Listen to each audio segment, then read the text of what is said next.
Hello everyone.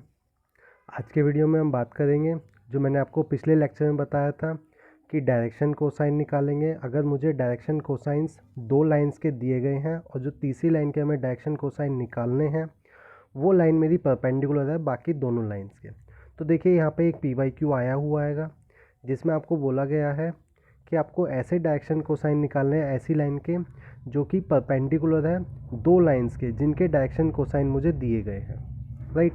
यानी कि आपको कार्टेशियन फॉर्म के जो डायरेक्शन कोसाइन आप लिखते थे ना, x minus x1 divided by A is equal to y minus y1 divided by B, नीचे जो ये ABC होता था वो डायरेक्शन कोसाइन होते थे। अगर आपने अभी वो पिछला वीडियो नहीं देखा है तो पिछला वीडियो देख लीजिएगा। चलिए अब इस क्वेश्चन को देखते हैं कैसे करेंगे। देखिए जो डायरेक्शन कोसाइन है जो हमें निकालने हैं उनको मैं बोल देता हूँ ABC, A, B और C। अब देखिए ये वाले जो डायरेक्शन कोसाइन है, राइट, ये मेरी लाइन जो है वो इन दोनों लाइंस की जो जिनके डायरेक्शन कोसाइन दिए गए हैं उनके साथ परपेंडिकुलर है। तो अगर दो लाइंस अगर वो लाइन परपेंडिकुलर्स होती हैं तो उनके डायरेक्शन कोसाइन के बीच में एक रिलेशन होता है। वो रिलेशन क्या था? A1 A2 plus B1 B2 plus C1 C2 is equal to 0। मैंने आपको ये रिलेशन बताया था, इसी रिलेशन का आपको यूज़ करना है। सबसे पहले आप पहला जो डायरेक्शन कोसाइन है उसके साथ लिखिए, एक इक्वेशन बन जाएगी आपकी ABC। जैसे A1 आपका A है, A2 आप पहले इसको ले लीजिए तो 1 हो जाएगा, 1 इंटू A सिंपल। उसके बाद B1 इसको B बोल दीजिए और इसकी -2 से मल्टीप्लाई करेंगे, -2B।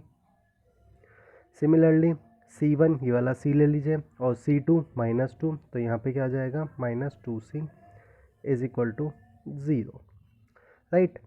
सिमिलरली आपके पास जो दूसरे डायरेक्शन कोसाइन है मीन्स जो दूसरी लाइन परपेंडिकुलर होती है उसके साथ भी आप ABC का एक इक्वेशन लिख लीजिए। जैसे यहाँ पे इसी रिलेशन का यूज़ करते हुए तो 0 की मल्टीप्लाई करेंगे A1 A के साथ तो 0 आ जाएगा। तो इसको मैं कुछ ऐसे लिख लेता हूँ, A dot 0 dot A, right. फिर उसके बाद B की 2 से मल्टीप्लाई होगी तो 2B आ जाएगा और C की 1 से मल्टीप्लाई होगी तो C आ जाएगा, राइट। अब देखिए मेरी दो इक्वेशंस बन गई हैं। अब आप इन दोनों इक्वेशंस को जो क्रॉस मल्टीप्लिकेशन मेथड होता था उससे सॉल्व कीजिए। देखिए वो कैसे होता था। सबसे पहले आप जैसे इसमें ABC वेरिएबल्स हैं, हम ABC लिखते थे, A is equal to -B is equal to C, right. इस तरीके से हम क्रॉस मल्टीप्लिकेशन में लिखते थे। उसके बाद A वाला जो कॉलम होता था उसको छोड़ देते थे और इसकी मल्टीप्लाई इससे और इसकी मल्टीप्लाई इससे और बीच में माइनस साइन। तो देखिए करते हैं, -2 की मल्टीप्लाई कोफिशिएंट की मल्टीप्लाई करनी होगी। -2 की मल्टीप्लाई करेंगे इससे 1 से तो ये हो जाएगा -2, माइनस साइन लगाएंगे। ये वाला जो 2 आएगा इसकी मल्टीप्लाई करेंगे -2 से तो यह जाएगा -4। सिमिलरली B, इस वाली चीज़ को छोड़ दीजिए, इसका जो कोफिशिएंट है A का 1 की मल्टीप्लाई इसके कोफिशिएंट से जो कि 1 है, माइनस साइन लगाइए। इस 0 की मल्टीप्लाई -2 से तो 0 ही आ जाएगा। सिमिलरली अब C वाले को छोड़ दीजिए, इसकी मल्टीप्लाई इसके कोफिशिएंट की मल्टीप्लाई इसके कोफिशिएंट से तो ये आपका आ जाएगा 2 और 0 की मल्टीप्लाई -2 से तो सिंपल 0 आ जाएगा। ये आपको क्रॉस मल्टीप्लिकेशन आती होगी, राइट। अब इसको थोड़ा सॉल्व करते हैं। ये आपका आ जाएगा +2, ये आ जाएगा -B1 और ये आपका जाएगा C/2। यहाँ पे ऊपर जब भी आप डायरेक्शन कोसाइन निकालोगे तो ये जो है बिना किसी साइन के होने चाहिए और यहाँ पे कोई भी नंबर नहीं होना चाहिए, सिर्फ ऊपर ABC होना चाहिए। तो इसको ABC कुछ इस तरीके से लिखते हैं। ये -1 ये मेरा -1 आ जाएगा एंड दिस विल बी 2। अब देखिए जो ये नीचे नंबर आए हैं यही आपके डायरेक्शन कोसाइन होंगे जो भी लाइन के पूछे गए हैं। तो डायरेक्शन कोसाइन मेरे कितने हो जाएंगे? 2 -1 और 2, राइट। यहाँ पे कोई ऑप्शन है, ऑप्शन ए मैच कर रहा है तो यही इसका आंसर होगा, राइट। तो इस तरीके से मैं डायरेक्शन रेशियोज़ निकाल सकता हूँ, राइट। कि अगर मुझे डायरेक्शन रेशियोज़ निकालने हैं ऐसी लाइन के जो लाइन मेरी क्या है परपेंडिकुलर हैगी और उसके भी मुझे डायरेक्शन रेशियोज़ दिए गए हैं, राइट। ये मेथड ध्यान रखिएगा, ये क्वेश्चन PYQ में आ चुका है। चलिए एक और क्वेश्चन देखते हैं PYQ का, डायरेक्शन रेशियो से ही रिलेटेड है, और अब की बारी हमें एंगल पूछा गया है। मैंने आपको बताया था फॉर्मूला कि अगर मुझे डायरेक्शन रेशियोज दिए गए होते हैं तो हम उससे एंगल कैसे निकालते हैं। अगर आपने वो वीडियो नहीं देखा है मेरे प्रीवियस लेक्चर्स को 3D के, तो उनको ज़रूर देखिएगा। देखिए अब डायरेक्शन रेशियोज दिए गए हैं और मुझे एंगल दिया गया हैगा लाइंस के बीच का। तो यहाँ पे मैंने आपको फॉर्मूला लिखवाया था, cos theta is equal to A1 A2 plus B1 B2 plus C1 C2 divided by under root के अंदर A1 का स्क्वायर प्लस B1 का स्क्वायर प्लस C1 का square. Similarly under root start कीजिए मल्टीप्लाई के बाद, A2 का square plus B2 का स्क्वायर प्लस C2 का स्क्वायर। राइट, ये वाली जो वैल्यूज़ है यहाँ पे पुट कर दीजिए। आपको एंगल दिया गया है ये 60 डिग्री, तो थीटा की जगह 60 डिग्री लिखिए, तो ये आपका आ जाएगा cos 60 इज इक्वल टू 1 की मल्टीप्लाई इससे तो 1 आ जाएगा, 1 की मल्टीप्लाई इससे -1 आ जाएगा, और 1 की मल्टीप्लाई n से तो प्लस n आ जाएगा। सिमिलरली अंडर रूट कीजिए, इसका स्क्वायर इसका स्क्वायर इसका स्क्वायर, तो ये आपका आ जाएगा 3, 1 का स्क्वायर प्लस 1 का स्क्वायर प्लस 1 का स्क्वायर, तो अंडर रूट 3। सिमिलरली इसको कीजिए, 1 का स्क्वायर 1 ही हो जाएगा, -1 का स्क्वायर 1 हो जाएगा, और n का स्क्वायर n स्क्वायर हो जाएगा। राइट, cos 60 की वैल्यू 1/2 होती है, ये ऊपर आपका n ही आ जाएगा, ये नीचे अंडर रूट 3, और ये आपका आ जाएगा 2 प्लस n स्क्वायर। राइट, अब इन सबको क्रॉस मल्टीप्लिकेशन कर देते हैं, ये आपका आ जाएगा √3 into under root 2 plus n square, और यहाँ से आपका आ जाएगा ये 2n। अब दोनों तरफ स्क्वायरिंग कर देते हैं, ये आ जाएगा 3 प्लस 2 प्लस n स्क्वायर और 4n स्क्वायर। इसके अंदर मल्टीप्लाई करवा दीजिए, 6 plus 3n square is equal to 4n square. इसको आप इधर ले जाइए, ये आपका आ जाएगा n square is equal to 6, और n की वैल्यू आपकी आ जाएगी अंडर रूट 6। तो option B is correct answer. Right, चलिए अब थोड़ा सा मैं आपको एक पार्ट और बताता हूँ जिसमें हम पढ़ेंगे intersection of the line. Means अगर दो लाइंस इंटरसेक्ट कर रही है तो उनके हम पॉइंट्स कैसे निकाल सकते हैं, देखते हैं। चलिए अब देखते हैं इंटरसेक्शन ऑफ द लाइन। मुझे यहाँ पे दो लाइंस दी गई हैं, राइट, और मैंने देखिए यहाँ पे दोनों वेक्टर इक्वेशन में भी और कार्टेशियन फॉर्म में दोनों में ही इक्वेशंस लिखी हैं। तो यानी कि अब क्या कहा गया है, ये दो लाइंस दी गई हैं, अगर ये इंटरसेक्ट कर रही हैं तो वो इंटरसेक्शन पॉइंट्स क्या होंगे और कंडीशन क्या होगी अगर मेरी लाइंस इंटरसेक्ट नहीं कर रही हैं। चलिए करते हैं। देखिए सबसे पहले आपको मैंने वेक्टर इक्वेशन लिखी है, तो पहले मैं इसको सॉल्व करना सिखाता हूँ कि अगर मुझे दो लाइंस दी गई हैं तो इंटरसेक्शन वो कर रही है, मीन्स इंटरसेक्ट कर रही है नहीं कर रही है कैसे पता लगाएंगे, और अगर इंटरसेक्ट कर रही है तो वो पॉइंट्स कैसे निकालेंगे। देखिए सबसे पहले आपको क्या करना है, इन इक्वेशंस को थोड़ा मॉडिफाई करना आएगा। इसको लिखिए आर वेक्टर, यहाँ पे जो आई कंपोनेंट है यहाँ पे और यहाँ पे आई कंपोनेंट है, इनको आप एक साथ लिखिए। आई कंपोनेंट इस वाले का 1 हो जाएगा, और यहाँ से ये +3 लैम्डा हो जाएगा। राइट, उसके बाद जे का लिखिए, जे का आपका यहाँ से 1 आएगा और यहाँ से माइनस लैम्डा है, इस तरीके से लिख दीजिए। और के तो यहाँ पे सिर्फ एक ही आएगा तो -k लिख दीजिए। राइट, सिमिलरली जो दूसरी इक्वेशन हैगी उसको भी ऐसे ही लिखिए।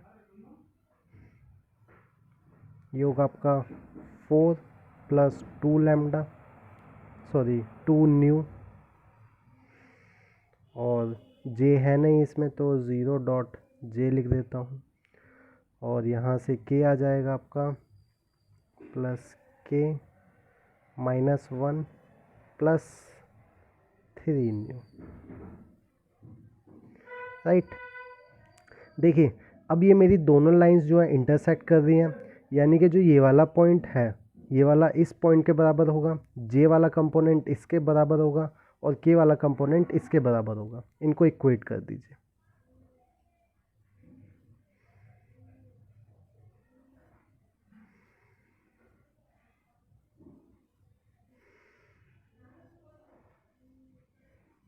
राइट, इस तरीके से आपको करते हुए चलना है। अब देखिए यहाँ पे मेरे पास 3 इक्वेशंस हैं लेकिन 2 वेरिएबल्स हैं, राइट। तो किसी भी 2 इक्वेशन को लेके आप लैम्डा की और न्यू की वैल्यू निकाल सकते हैं, और अगर वो वैल्यूज़ तीसरी इक्वेशन को सेटिस्फाई कर रही है तो मेरी लाइंस क्या होगी, इंटरसेक्ट करेंगे, और अगर नहीं करती है तो लाइन इंटरसेक्ट नहीं करेगी। जैसे जैसे मैं इसको और इसको लेके चल रहा हूँ, तो देखिए यहाँ से मेरी लैम्डा की वैल्यू कितनी आ गई है, 1 आ गई है, राइट। मैं इस लैम्डा की वैल्यू को यहाँ पे पुट करता हूँ और न्यू की वैल्यू निकालता हूँ।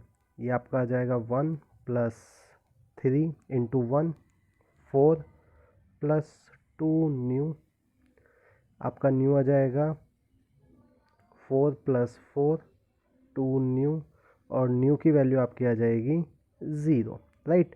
तो लैम्डा की वैल्यू 1 और न्यू की वैल्यू 0। अब ये वाली वैल्यू आप तीसरी इक्वेशन में पुट करके देखिए सेटिस्फाई हो रही है नहीं हो रही है।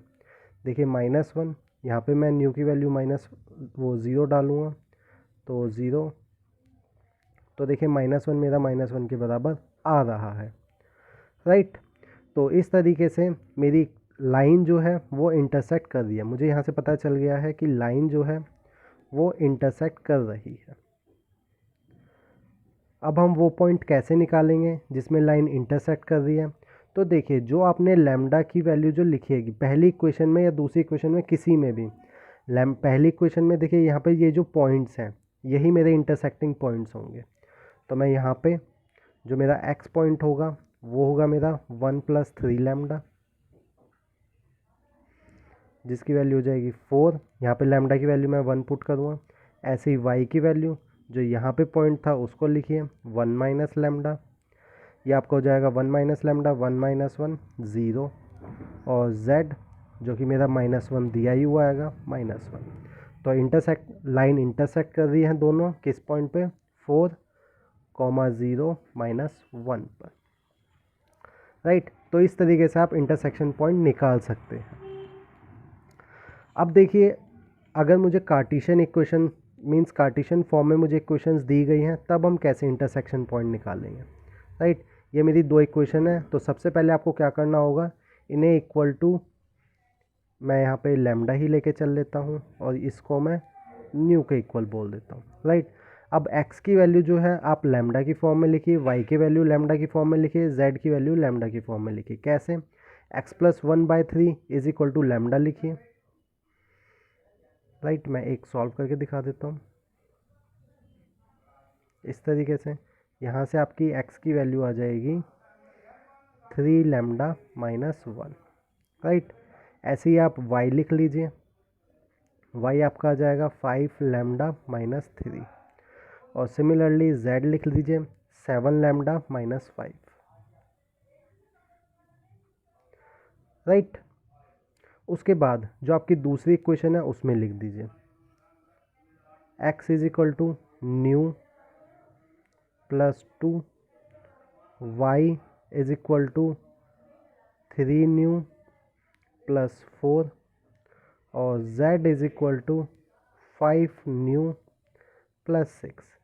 देखिए x और y मेरे कॉमन पॉइंट्स हैं, यानी कि जो x की वैल्यू यहाँ से निकली है और जो y की वैल्यू x की वैल्यू यहाँ से निकली है दोनों क्या होंगी, सेम होंगी। यानी कि again 3 lambda -1 = new +2, 5 lambda -3 = 3 new +4। इनको इक्वल रखा है मैंने, राइट। तो यहाँ से 7 लैम्डा -5 = 5 न्यू +6। अगेन 2 वेरिएबल्स हैं, 3 इक्वेशंस हैं, किन्हीं भी 2 इक्वेशंस को ले लीजिए, उन्हें सॉल्व कर लीजिए। जो भी लैम्डा और न्यू की वैल्यू आएगी उसको आप तीसरी इक्वेशन में रख के देखिए। अगर वो तीसरी इक्वेशन सेटिस्फाई कर रही है तो मेरी लाइन क्या होगी, इंटरसेक्ट होगी। जैसे मैंने ये वाली इक्वेशन और ये वाली इक्वेशन सॉल्व करी, तो मेरी लैम्डा की वैल्यू अगर हम निकालेंगे तो मेरी लैम्डा की वैल्यू आ जाएगी 1/2, और न्यू की वैल्यू आ जाएगी मेरी -3/2, आप इसको सॉल्व करके देख सकते हैं इन दोनों इक्वेशन को, या किसी भी दो इक्वेशन को सॉल्व कर लीजिए, आपकी लैम्डा की वैल्यू और न्यू की वैल्यू आ जाएगी 1/2 और -3/2। तीसरी इक्वेशन को ये सेटिस्फाई कर रही है, मैंने चेक कर लिया था, आप भी एक बार चेक कर लीजिएगा, राइट। तो यानी कि लाइंस जो हैं वो मेरी क्या कर रही है, इंटरसेक्ट कर रही है, राइट। आप इनको खुद करके देखिएगा और तीसरी इक्वेशन में रख के देखिएगा, ज़रूर आएगा। अब देखिए पॉइंट कैसे निकालना आएगा, जो भी लैम्डा की वैल्यू आई है उसको आप यहाँ इस इक्वेशन में पुट कर दीजिए। जैसे x की वैल्यू 3 1/2 -1, ये आपका आ जाएगा 1/2। y की वैल्यू 5 1/2 -3, ये आपका आ जाएगा -1/2, राइट। और z की वैल्यू 7 1/2 -5, ये आपका आ जाएगा -3/2। तो मेरे जो इंटरसेक्टिंग पॉइंट्स जो होंगे वो हो जाएंगे मेरे 1/2 -1/2 और -3/2, राइट। तो इस तरीके से आप अगर दो इक्वेशंस दी गई हैं और इंटरसेक्शन पॉइंट निकालना है तो आप इस तरीके से निकाल सकते हैं, राइट। ध्यान रखिएगा लाइन इंटरसेक्ट कर भी सकती है और नहीं भी कर सकती। आज के वीडियो में इतना ही। अगर आपको मेरा वीडियो अच्छा लगा हो तो लाइक ज़रूर कीजिएगा। Thank you.